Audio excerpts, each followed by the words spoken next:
So I'm looking as an outsider into American politics because you have to. Like if you are living outside of the United States and you're not interested in American politics, you're insane.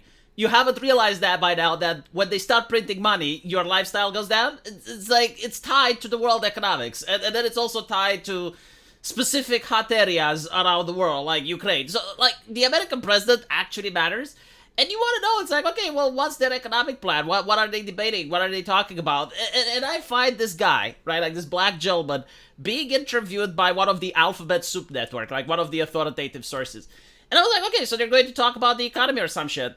No, like, their main point of contention was that J.D. Vance or Donald Trump didn't believe, like, didn't have faith that Kamala Harris is black. Right, like this was what was really pissing off this anchor. This is what like he thought that the American people should get the no on. It's like, what did the Republicans think? Like, are they going to apologize? And that was like the thing. It was like an inquisitor from the medieval times. It's like, but do you disavow what Trump said? You know, are you willing to wash yourself away from sin? Are you willing to renounce Satan and embrace the Democrat Party?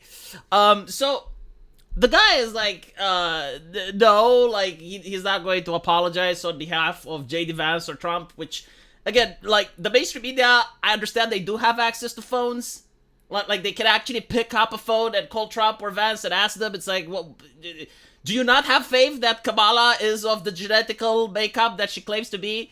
But no, like, they're asking this guy. And I don't even know who the guy was. This was like a black politician, probably a mayor or something. But he just doesn't want to disavow, right? And then the guy that's at the Alphabet Soup Network gets visibly frustrated, and he goes like, "Do you not know that one parent of her, like parent one, is Indian and parent two is black, so therefore what she says is true." So like I'm sitting here, you know, it's like, okay, so instead of talking about the economy, or instead of talking about like an actual policy, that they're talking about this shit, and like, who the fuck cares about this shit? Like, who cares, right? And the reason I didn't understand it is because I was thinking like a right winger. And it's like, as a right winger, it literally doesn't matter, right? Like, right wingers usually vote for the policies and they don't care about other things. But this is America we're talking about. And like, that is, like her genetical makeup is her campaign. Like that is it. Like, if you go on her website, right? Like, there's two things there on her website. Is like, number one, F Donald Trump. Like, that is the message. I'm paraphrasing here. Like, she is obviously more elaborated in explaining why Donald Trump is bad. But like, that is like part one of the political message, and part two of the political message is how to donate. Right? So like these are the things that I could find on her website. If you can find something else, please let me know. Right? Like, I have a comment section. Just please tell me what you found on her website that I failed to notice.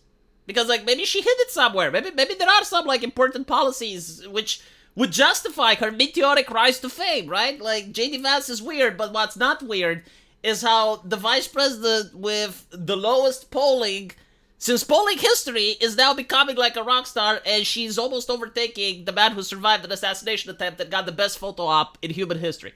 So like, okay, the reason it seems paramount to establish her genetical makeup is because that is her campaign. It's literally, vote for me because my skin color. That is the message. That is what's being sent out there. That is probably what the Democrats care about. You know, like, all the academics that constantly say, oh, like, did you look at this movie? It's important for representation to happen, to people to see themselves, right? Because, like, that's how I go when I go to the movies and I see another Romanian. It's like looking into a fucking mirror. We all look alike, you know? So like, probably, I'm thinking, at least, like, that's what the organizers of the campaign are doing. Like, that's what they are thinking. Like, okay, this is the message you need to go on. Like, the economy, don't really touch it. You probably don't know much to talk about it anyway. Foreign conflicts, I mean, they're kind of similar with Trump, you know, like the foreign policy, people shouldn't vote on it anyway. They're too stupid. What else can we talk about? We already paid the student debt, didn't we? Okay, well, you know what? Just talk about the fact of your birthright. Yeah, talk about that. So I think, like, when that gets challenged, that is like challenging the main campaign thing, you know. But like, speaking of representation and speaking of the black community, I looked at the night and day difference between Donald Trump and Kamala Harris. So I'm looking at like what Donald Trump is doing when it comes to getting the black vote. And he's got like all these people in a room dressed in business suits, and I don't know them personally, but I assume they're business leaders of various communities. And he's asking them, okay, what do you want? What do you need? And they're like, okay, well, these environmentalist policies are fucking us up in the ass. Taxation is fucking us up in the ass. Like, we would like less taxes and less regulations. And Trump is like, okay, once I get voted in, I'll fix it. Now, he's doing the art of the deal. It's the big promise, the big ass, like all of that. I don't know if he's going to fulfill it or not, but at least he's acting like a politician. At least I can understand this. Like, from Eastern Europe, this is how our politicians would act, right? Like, they go in there, it's like, what the fuck do you want? And they're like, okay, this is what, okay, well, if I do this, will you vote for me? Yeah. Okay, so I get this. But then I'm looking at Kamala Harris and I'm absolutely bewildered, right? Like she is at this event where she's got like this rapper and something that someone is twerking on stage. And that's how you get the black vote, with twerking. Are her staffers high? Or actually, maybe they know something that I don't. Like, maybe this is how it actually works, Like, you're not even giving them free shit. Like, here in Romania, right? Like, we have our political parties, and at least they go and they give some sausages and beer to random people to vote for them. Like, at least you give them something. But in America, well, like, that's enough? That's it? That's what... I don't know, man. Like, it's so bizarre. It's like looking through a different window at a different universe. I remember when I was looking at the Bush campaign, and I was looking at the Obama campaign, and even the Trump and the Hillary, man, they were like a lot more filled with normalcy. Surely, even with Hillary, like, she wasn't actually promising much except for vague stuff. And I couldn't find a single voter for Hillary that would vote for Hillary without mentioning Trump. Because most people were like, oh, well, we don't want Trump to win. Like, he would grab people by the pussy, and it's like, oh, that's horrible. But like, you couldn't find a single Hillary Clinton voter that I was like, okay, this is the policy that I really like. Like if she gets into office, she does this thing, I couldn't find a single person. I'm not saying they don't exist, but I personally didn't encounter any.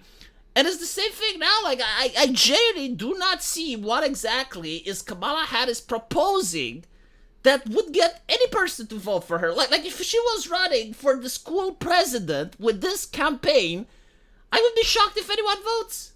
Like, at least promise something, at least give some, like, most politicians at least talk about free shit, like, oh, more Medicare, more, but no, nothing. And I think, like, the reason they're trying to keep her away from actually talking about it is because she actually got on a website as being the most liberal person in Congress, like, more liberal than AOC.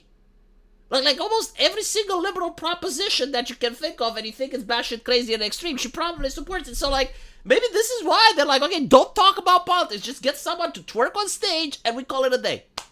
But hey, Americans, let me know what you think. Like, maybe I'm looking at your politics and I'm not understanding it correctly, which, if is the case, I'm happy to readjust, to reassess, right? Tell me why you would vote for Kamala Harris, and I'll see you in the comment section. Take care.